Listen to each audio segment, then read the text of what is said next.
don't know if you have ever heard this before, but in 1911, there was a baseball team, and it was called Death Row All-Stars, and it was literally prisoners that were playing baseball. There were murderers, rapists, just you name it. They were out there playing baseball. I thought, what kind of crap was that?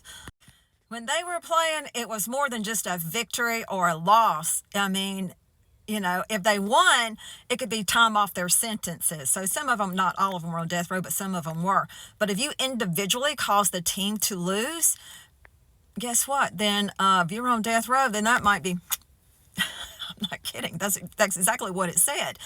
And I guess if you didn't, you might have got more time added to your sentence. I was like, oh, for crying out loud, what kind of Hunger Games was this? I don't know what kind of prisons they were running back then, but I can tell you this, depending on your crime, the more horrible that your execution was going to be. Like, I can't even tell you what they did. It was so bad. They even had everybody on a diet down to the last bean just to make sure you didn't starve to death. I bet you felt like you're going to starve to death, but yeah, they had it down to a science. I was like, wow. You would think this was in another country, wouldn't you? This was in Wyoming.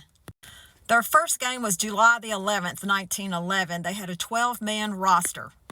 They had 3 rapists, 1 forger, 5 thieves, and 3 killers on the team. Have you ever...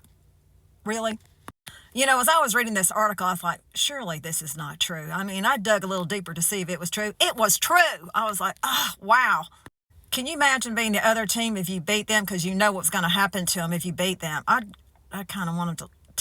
I'd kind of want to lose just so nobody had to, you know what I'm saying? Can you imagine the stress the inmates were under thinking, we can't lose this game. We just can't.